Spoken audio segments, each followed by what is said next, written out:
Bonjour Virginie, bonjour Stéphane, nous sommes dans votre entreprise Numesia, une entreprise de services du numérique qui conçoit et développe des solutions pour accompagner la transformation digitale des collectivités territoriales. Oui. Alors un point important évidemment dans cette démarche, j'imagine, c'est tout ce qui concerne la conduite de projet. Bonjour Thierry. Alors la conduite de projet dans une structure comme la nôtre, qui est une petite structure de 10 personnes, elle est particulièrement prenante puisque nous n'avons pas à proprement parler de structure d'encadrement de notre équipe. Chacun amène sa pierre à l'édifice. Mais mon rôle particulièrement à moi, c'est de suivre les projets. Et pour ça, nous avons différents outils. Nous nous réunissons tous les matins. Nous sommes dans une méthode qu'on appelle Agile Scrum. Donc on se réunit tous les matins, tous les soirs pour voir ce que chacun a à faire et ce que chacun a pu faire dans la journée. On travaille beaucoup en pair programming, donc qu'est-ce que ça veut dire ça? C'est simplement que deux personnes peuvent se mettre ensemble pour essayer de résoudre un même problème.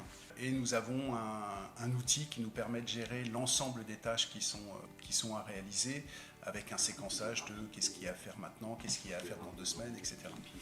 Donc c'est un travail de chaque instant, parce que chacun est concentré sur ses tâches. Donc, et c'est à moi et à Virginie de coordonner l'ensemble de ces travaux. Donc un travail très collaboratif Oui. qui responsabilise Oui. chaque Oui. collaborateur dans l'entreprise. Oui, en Et fait, puis derrière aussi, j'imagine, une relation et un pilotage avec les clients.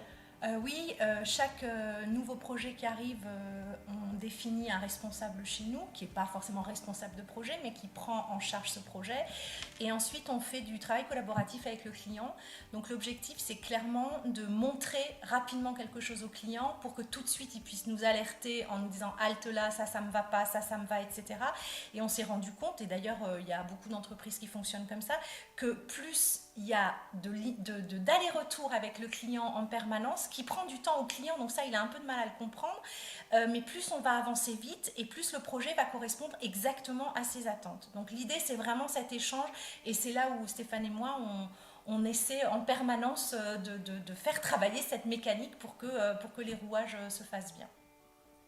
Donc de multiples activités en fait pour le management de projet. Il faut piloter son client, il faut piloter ses collaborateurs, il faut piloter les aléas en interne dans l'entreprise comme vous le citiez, mais aussi les aléas chez le client. Exactement. Alors c'est des réunions vis-à-vis des clients avec différentes fréquences, gérer des plannings, détaillez-nous un petit peu ces différents aspects.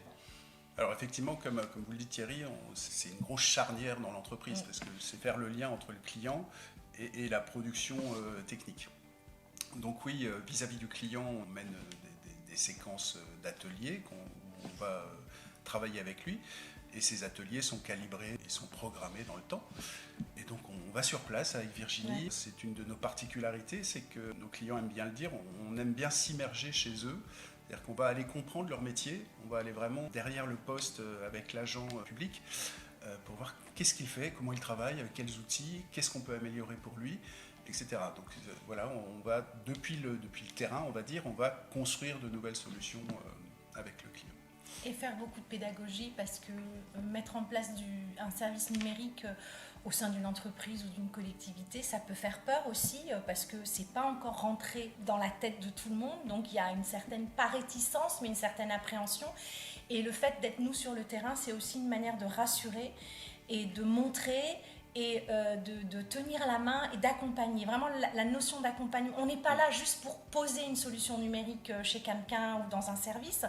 Bah ça, c'est facile, voilà, et puis après, on s'en va. Non, l'idée, c'est vraiment d'être là, de montrer, de rassurer, de tenir la main, de faire en sorte que tout fonctionne et d'avoir toujours ce lien, même des années après, avec notre client pour toujours être à ses côtés, en fait. Il ne faut pas le laisser tomber. Sinon, il n'est pas rassurant. Et surtout, on essaye de leur construire avec eux une stratégie à moyen long terme, parce que sinon, on se retrouve à couvrir des besoins très sporadiques, mais il n'y a pas de cohérence globale. Donc, on essaye de définir une stratégie avec eux et de l'appliquer dans le temps. Oui. Oui, donc un métier de management de projet qui n'est pas juste piloter les projets comme souvent on y pense avec des plannings, des budgets à respecter, une dimension finalement d'accompagnement du changement qui fait partie de ce management et qui est primordial parce que j'imagine c'est un élément clé de la réussite du projet. projet. Ouais. Oui. Comme vous le disiez, Virginie, que le client participe au C'est projet ça. de manière très itérative. Qu'il s'en imprègne et surtout qu'il ait conscience de la plus-value qu'on est capable de lui apporter et qu'il n'ait pas la crainte de l'outil numérique, mais au contraire qu'il ait compris que c'est quelque chose qui va venir l'accompagner et lui rendre service dans son quotidien. Et comme le disait Virginie tout à l'heure, c'est pas forcément que du numérique. Oui. On se retrouve à faire des choses qui n'ont rien à voir Oui, avec vrai. le numérique. On se retrouve à faire de l'organisation RH. Voilà. Alors on a dans notre réseau d'entreprises, parce qu'on ne travaille pas tout seul, on aime bien travailler en réseau, donc on a des experts dans un peu tous les domaines, dans l'organisation RH, et qu'on fait intervenir au besoin sur nos dossiers clients pour compléter notre approche qui, elle, à la base, est plus technique.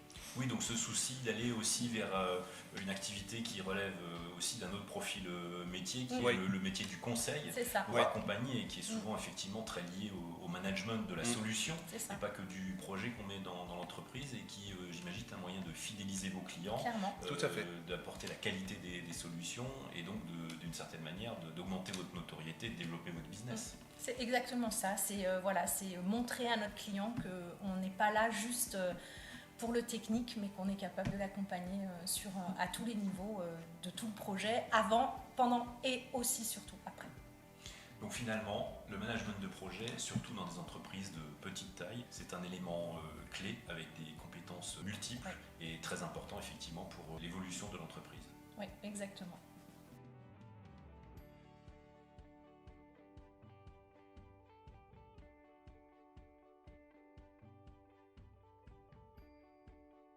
Ouais, ça va être drôle, Thierry, parce que là, moi, j'ai un parcours très, très hétéroclite. En fait, j'ai commencé à travailler très, très tôt parce que j'avais besoin de gagner de l'argent. Donc, j'ai commencé dans la grande distribution. Je ne vais peut-être pas faire toute ma vie, mais j'ai commencé dans la grande distribution. Après, j'ai repris mes études où là, j'ai fait une filière informatique. Entre-temps, je suis passé par le design d'intérieur, je suis passé par la menuiserie. J'ai un parcours très, très éclectique.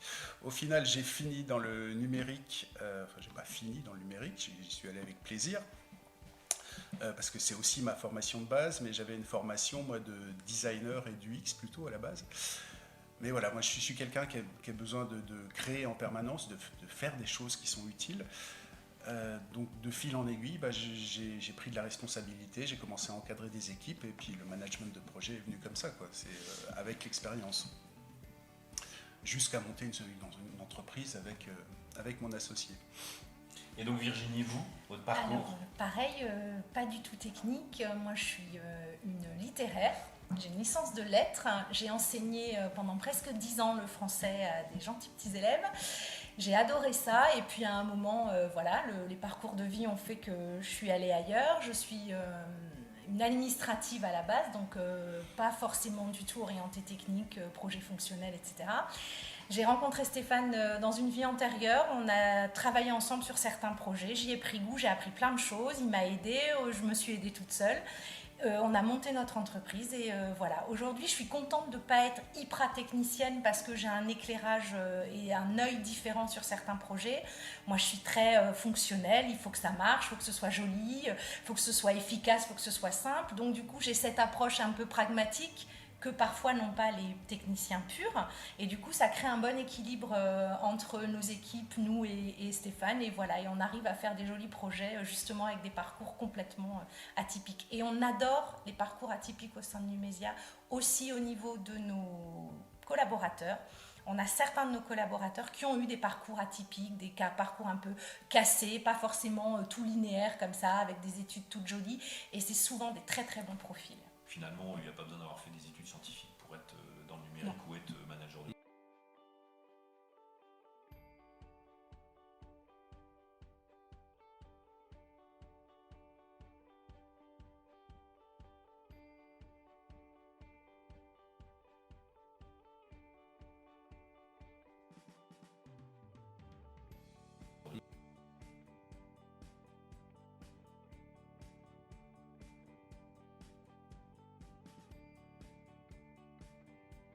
Si vous deviez conseiller un jeune qui cherche son orientation vis-à-vis des métiers du numérique et qui a envie de devenir chef de projet, qu'est-ce que vous proposeriez comme cursus de formation? Alors c'est un peu délicat de mon point de vue de vous parler de ça parce que moi j'ai pas fait d'école pour monitorer du projet, donc je pense qu'il existe évidemment des formations dans ce domaine-là, mais moi je reste convaincu qu'il faut démarrer du bas de l'échelle, j'allais dire qu'il faut comprendre le métier avant de vouloir l'encadrer. Il faut déjà comprendre quelles sont les attentes, quelles sont les contraintes. Quand un développeur vous dit il me faut 4 jours pour faire ça, que vous avez l'impression que ça prend un quart d'heure, il faut comprendre pourquoi il vous dit 4 jours. Et ça s'apprend pas à l'école. Donc il faut faire du terrain pour le comprendre avant de devenir, à mon sens, chef de projet. Oui, à l'école, on peut apprendre les techniques de management de projet. Alors, ça peut se faire d'ailleurs après qu'on ait démarré une entreprise dans de la formation continue. Oui. Mais ce que je comprends, c'est effectivement pour acquérir la culture de ce qu'est un projet informatique, des profils des collaborateurs avec qui on va devoir travailler pour comprendre effectivement ce qu'on dit, prendre des décisions orientées ou faire la relation client. Ça s'acquiert plus par l'expérience. Ce qu'on peut apprendre en spécialisation dans les écoles, c'est pour adosser cette expérience sur des méthodologies de travail pour Exactement. de rigueur ou autre, mais que c'est pas forcément un métier de premier emploi, le métier de chef de projet. Non. Enfin, il faut être crédible quand on est très très jeune, chef de projet. Il y a cette notion d'encadrement humain aussi, et il faut être puissant, pas forcément en âge, mais c'est difficile l'humain. C'est un métier très difficile. La technique, ça se gère, mais l'humain, il faut écouter, il faut accompagner. On ne peut pas à 25 ans ou 30 ou 26 ans arriver en disant moi j'ai fait des études et je vais vous encadrer. C'est pas comme ça que ça fonctionne. Donc oui, il faut faut prendre un peu de temps. Voilà. Oui, parce qu'on l'a vu tout à l'heure, c'est la réussite du projet, c'est au moins 50% de la manière dont on va le piloter, dont on va piloter la relation client, la compréhension des besoins. Et les autres 50%, c'est évidemment la technicité dans tous les sens du terme, bien sûr, mais c'est pas juste la technique ou le fonctionnel qui va faire la réussite du projet. C'est loin d'être que ça, oui, effectivement. C'est clair. Ok, merci beaucoup en tout cas pour nous Merci, avoir accueillis chez Merci Nimedia. Thierry.